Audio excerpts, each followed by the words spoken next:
This video is made possible by the following cuties. You can check out the gear they provide for me in the description below. Hey guys, Jimmy here, and welcome back to another video. So in today's video, I'm going to be talking about sim racing.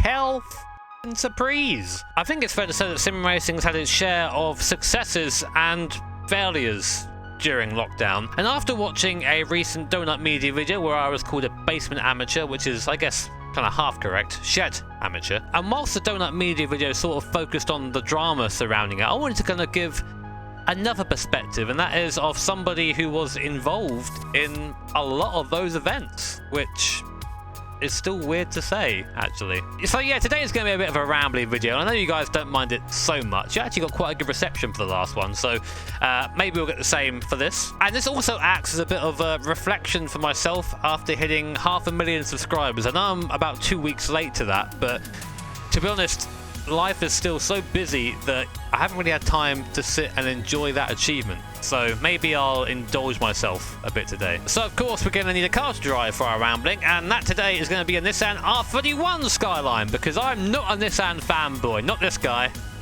No.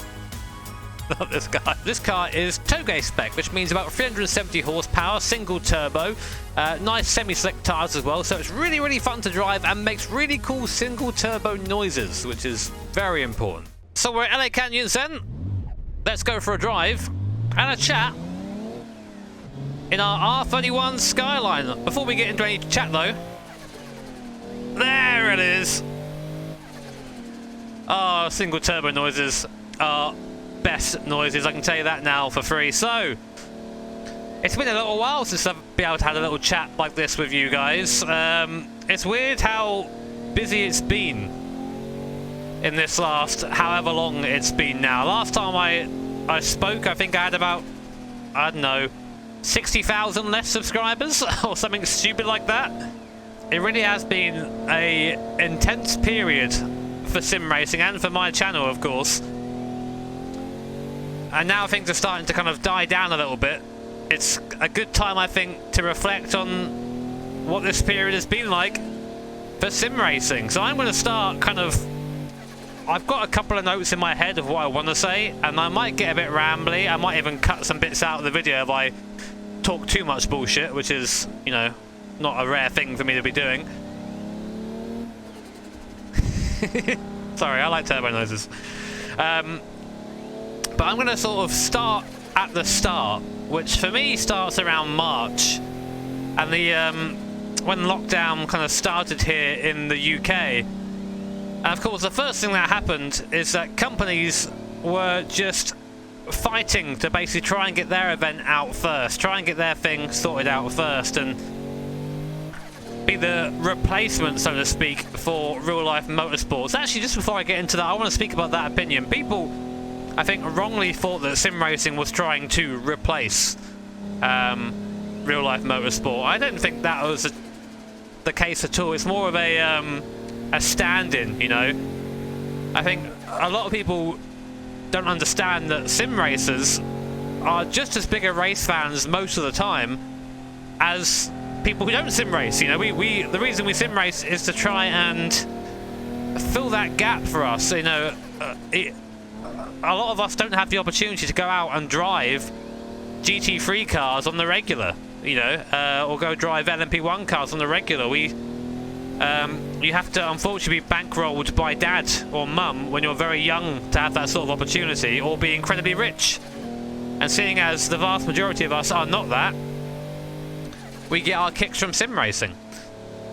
So I never really saw it as a replacement, more of a stand-in, more of a super sub. Think of it that way. But for me personally, you kind of knew straight away something big was coming when the first lockdowns were announced, because almost instantly my email filled up with people saying, Jimmy, can you do this event? We'd love to have you here. Are you available for this? And initially, that was amazing to me. I was like, oh my god, I'm in demand. This is weird. I've not had this before. And I kind of took this really bad habit of saying yes to everything. Because what happened very quickly, and something that I'm still almost recovering from now, is just feeling very stretched. Feeling very thin. and this kind of gets onto my next point, so please bear with me. I think the Lord of the Rings quote with Bilbo Baggins and having the ring on him for such a long time, saying that he felt like butter spread over too much bread or something like that, or spread too thinly over bread. So that's how I felt. I felt like thin butter.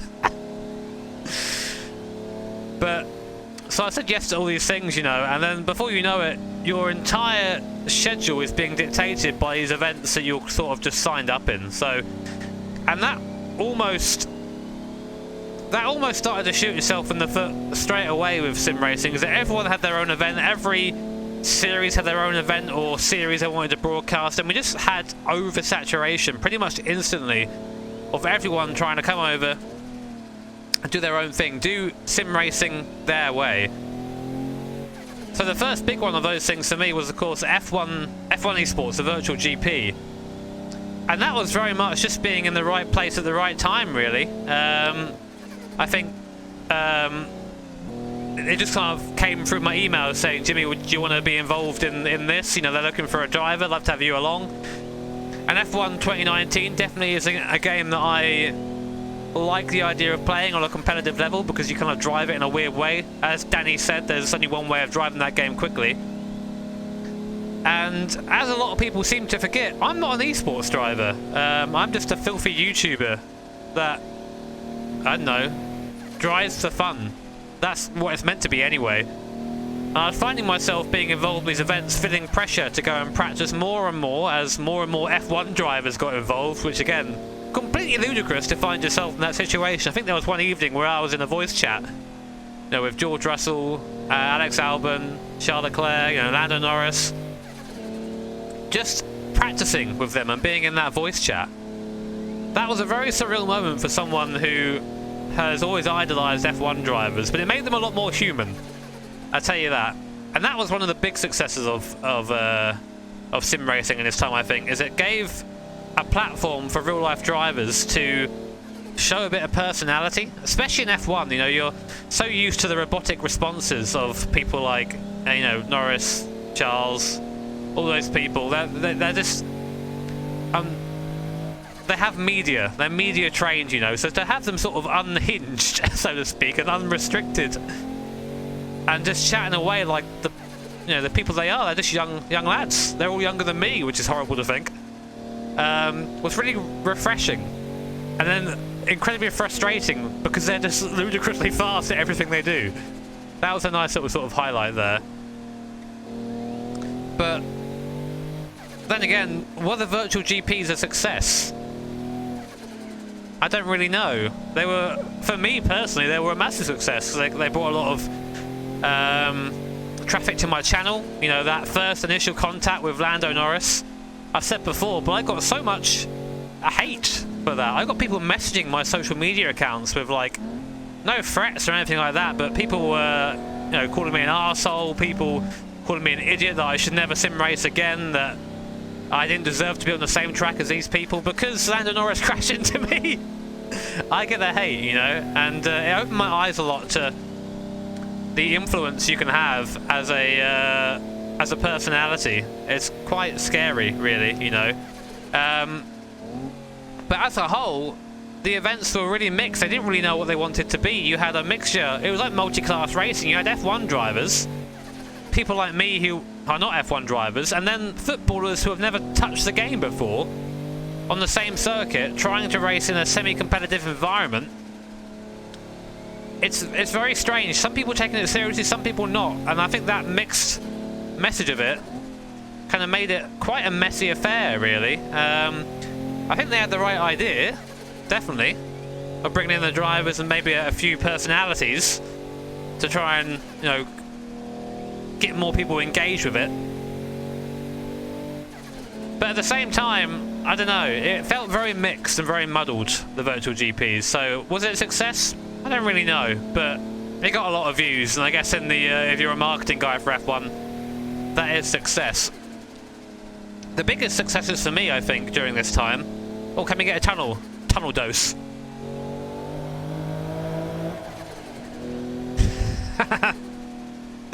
Love it, man. the biggest success for me, I think, was the Supercars broadcasts alongside the IMSA broadcast with Radio Le Mans. They were, I think, the best broadcasts we've seen because they treated it like a real thing, and the drivers involved in it treated it like a real race.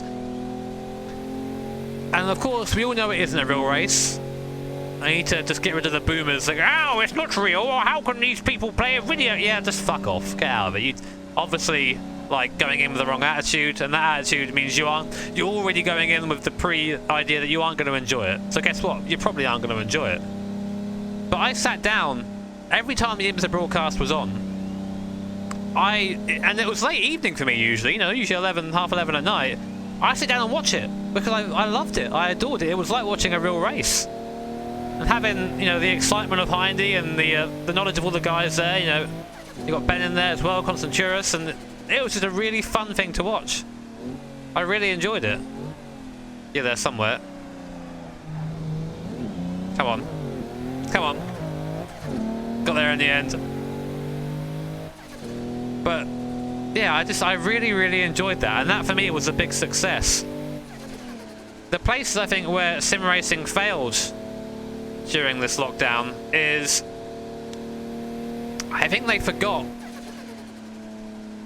why Simracing was a thing in the first place, and that is the people who are involved in it. You know, I mean, I was lucky enough to be called up to a lot of events, but that wasn't because of my lovely smile or because they value me as a racer. It's because I have a YouTube audience, and I'm a member. And I guess that they say, "Oh, we'll get the sim racing guy in here. He can represent the sim racing community." No. I like to think of myself as maybe somewhat of an ambassador to the sim racing community, but I definitely don't speak for everyone. You know, I really wish they would have used more people, and really, you know, they came to us, so to speak. They were on our turf, and essentially just took over, which was a real shame, because it would have been really nice to see more integration of the sim racing community with these pro drivers. I mean, I'm sure a lot of you guys have a lot of stories about being involved in races, in iRacing, just normal races, and maybe, you know, Max Verstappen's jumped in, or Lando Norris has jumped in. How cool was that? To get to compare yourself against a real life driver. That was the really cool thing that sort of came out of this, is getting that chance to go toe to toe with people you would never have the chance to in real life. But then as soon as that started happening, it seems that, you know, things like in IndyCar, for example, I think that could have really, really used a guest driver in.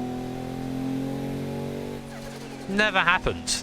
And the only reason I think I got into the IMSA event towards the end, me personally, is because there was no one else left to do it. I think I got invited in because of that, you know. I think SRO did a pretty good job of it. They had like a gold and a silver class with sim racers and pro drivers. But even then, they're separating the two, and that's just because the pro drivers are slower than sim racers. And that's I mean, the fast sim racers, and that's not me insulting the pro drivers, calling them slow. Is that sim racing has a different skill set to real life driving, and there are people who put literally hundreds of hours into sim racing. They're going to be quicker than a pro driver coming over and doing 2 hours of practice. Of course they are. But unfortunately, that doesn't really sit very well with the pro guys, you know. So they very, very quickly, pro and sim got disconnected, you know. And again, the only reason I was allowed to drive for the pro drivers is because I'm not a pro, you know, a professional sim racer, and I wasn't going to beat them. I got a lot of that vibe going on. It was a bit of a shame, maybe there, but I get it's not good having your pro drivers beaten by a guy in his bedroom, but not me, by the way, not me. And of course, we had various dramas take place. I'm not going to go into them too much because you've heard about them all already. And that all stemmed from basically drivers. There's no power there. Drivers not taking it seriously. You know, I don't want to go into it too much because it's all been discussed. But if you're going into an event and you're being sponsored to take part in an event by your team sponsors who are paying money into the event, as far as I'm concerned, you treat it like a real-life racing weekend. I know it isn't one. I know there's a difference before people get in the comments and go, oh, it's completely unfair, it's just a video game. Yeah, it is, definitely. But if, let's say, for example, I don't know, Ninfield come along and go, Jimmy, we're going to pay you £1 million, take part in this sim race. Please treat it like a real sim race. I'd go, okay, that is my job to do that. I will do that. Of course, I would never get £1 million, but you get the idea of what I'm trying to say. And that's where I think real life racing and sim racing clash a little bit, is people not taking it seriously. And there's definitely a time for fun and relaxing. That's what I'm doing now. I'm chilling out. But if there's an event put on, you know, with lots of backing, it's on TV, you got to think about what you're doing. And there's a lot of pressure that comes with that. And to go back to myself very quickly, I know I've been a little bit indulgent here, but I felt a lot of pressure as the guy essentially chosen to be the sim racer in a lot of these events.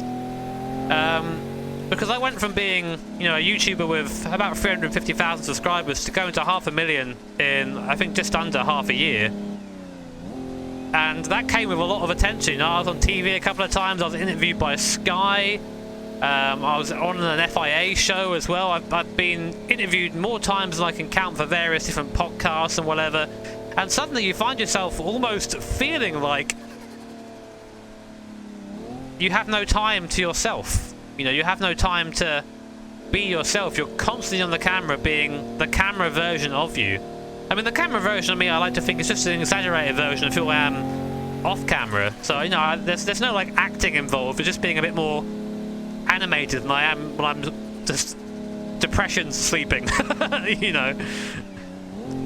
But that is incredibly tiring, and then you have to do that and then go into an event and then again be that representative of sim racing. You can't say no to these events because they're really good for the channel, but someone worded it really well as they thought that the events were toxic, and I originally thought, why are you saying that? That's not very fair. And his reasoning was because it didn't give people a break. It was just constant. And that it was just constant. You felt like you're always having to be on camera and be the best version of yourself and practice. Like from my personal point of view, I had to jump between sims and be good at them. And that didn't work, of course, as you know. Otherwise, people start giving you shit. Why is that guy in this race? He shouldn't be there. It's like, yeah, but I was playing fucking iRacing earlier. Now I'm expected to go and be quick in F1 2019. You know, a game that I've never really played competitively. That was tough for me. And honestly, you know, I do have an ego when it comes to racing, believe it or not. I like to do well. And don't get me wrong, I know where I sit in terms of skill. I'd say somewhere around average. The level of sim racing has gone up substantially, I think, in this time, definitely. And then to be expected to go toe-to-toe with F1 drivers and beat them, when I just know it's not a reality. It's tricky always coming 10th or 9th, you know. You play it off as an achievement, but you always want to be on that podium or doing well. Yeah, and that was tricky for me. Definitely. So, I mean, we're coming, like, realistically, I think, if I just move forward a bit now and change subjects, let's talk about Virtual Le Mans. Or Le Mans Virtual. I think that was the biggest success for sim racing in the entire part of this lockdown. You might think it didn't quite get as many views maybe as F1 or anything like that, but the way it was treated, if you watch any of that broadcast, not for a second was it belittled, was it talked down on for being a simulated race. It was treated like a real race. The list of drivers involved, it's the sim racer's wet dream to be involved in that, and it really was. And the fact that my team consisted of Kevin, who was a really awesome Williams esports racer, Ferdinand Hadsberg, of course, the cheesy boy, and Rob Wickens, to be involved in that team is amazing. I have a picture on my wall now of our car coming out the last chicane at Le Mans, coming down the main straight, because for me, taking part in that race was almost like taking part in the real life Le Mans, given how many drivers were in there and how everyone was taking it incredibly seriously. That is what sim racing needed to be, I think. You know, we know it's a game. We know it's a simulator, but people were taking that part of it seriously and going out there, putting in practice. It was amazing to be part of that field, and it was some of the most competent driving I've ever seen in a sim race, because it was professionals driving it like it's real. And whilst our race personally didn't go too well, to be on that grid was an absolute pleasure, and I think it was the swan song for lockdown sim racing. You know, that was the last big event. No one's going to do it better. There's going to be no more now because everyone's going back to work, so to speak, but it really was a pleasure to take part of, and I think it really ended that period of everyone rushing to be part of the sim racing bug that kind of bit everyone during lockdown. That was the best part of it, I think, and I really hope people, when they think of sim racing, they think of that and not maybe some of the drama that took part during it. There you go. Let's try and speed up a bit now, and as soon as I start doing that, I hit the guardrail literally instantly. I was going at a good pace already. But to end off this video, I want to sort of talk about, I guess, the 500k subscribers and just kind of what it means to me, because whilst I have spoken about it a little bit on stream, I've never really addressed it in a video or spoken about it properly, just because I've not had the time. It's not been solely a nice achievement for me, because I know that success came off the back of, you know, a pandemic, a tragedy that has affected my family and others as well, and as such it feels kind of dirty to have all those people come find my channel because of that reason. I kind of wish it was a bit more of a natural growth. Same with sim racing. If it were a natural growth, maybe we'd still be having these events, but as it wasn't, you know, everyone sort of just abandoned ship, which I kind of expected, really. But for me, it's been mad to see that number go up and up and up. And with that number, as I said before, came quite a big pressure to keep producing content, keep streaming, even when I was having a tough time at home. I know we all had an awful time, and maybe a lot of people still are having a bad time right now with everything that's going on in the world. But oh god, watch out for the bollard, Jimmy. But you know, I never really got to properly grieve for my granddad. I'm still trying to do that now, and I worked every day pretty much from home, and I know I'm lucky to still have work, but at the same time there was no disconnect for me. I work and sleep in the same room, so I would do hours and hours of driving, you know, getting involved in practice, watch myself get wrecked by pro drivers time and time again in the red line events that happened towards the start of the lockdown, then have to go to sleep in the same room that I worked in. So I didn't really get out of the shed for quite a long time, and that was a very weird time mentally. And just now starting to recover and starting to get out a bit now that I'm allowed to, and that's been really good. And excuse me for, you know, speaking about myself like that. I feel like it's almost quite selfish to speak about those things, and a lot of people have it so much worse. But whilst I think that this last period was a success for sim racing and a success for me as a YouTuber, as a sim racing YouTuber, it's brought a lot of visibility to me. It's also been one of the most stressful times of my life, and I still want to go have that break, and I still don't feel like I can because of how YouTube is. I took a mini break last week after Le Mans, and straight away I got battered for it. Straight away my videos stopped getting recommended, and people stopped getting notified when I do upload, and it's just, I found myself having quite a bit of burnout during the period, especially when F1 2019, because whilst that game is fun to play in career mode when you aren't taking things uber seriously, when you have to start eking out things and start doing these weird exploits to go fast, not all of it was fun. So yeah, but you know, to give a positive after a negative, to have 500,000 people subscribe to my channel is something that, and I say this a lot, this exact sentence, I feel like I say it a lot, it's something that I never thought possible, you know? I don't know why 500,000 people would sit here and watch me drive cars you know, average driving and listen to me complain about things and listen to us race, and I don't know, that is beyond me, but that doesn't mean that I'm not incredibly thankful. And I really hope that even though the kind of sim racing golden age maybe of this lockdown has sort of come to a close now, I still hope people will think of sim racing and still treat it as they did, as a viable alternative, not a replacement, for real life racing when we're not available to go there. You know, that was very special, and I hope maybe some series now, maybe in that off season, start organising sim racing leagues and tournaments that we can all be a part of, because I think that instead of it being one versus the other, I think that sim racing and real life racing are going to become more and more closely intertwined as time goes on. But yeah, anyway guys, that was a bit rambly. I changed subjects a lot during that, randomly it seems, and maybe didn't quite get all the subjects I wanted to, but this feels like a good place to end off the video. And yeah, again, just a really sincere thank you for letting me have this as my job.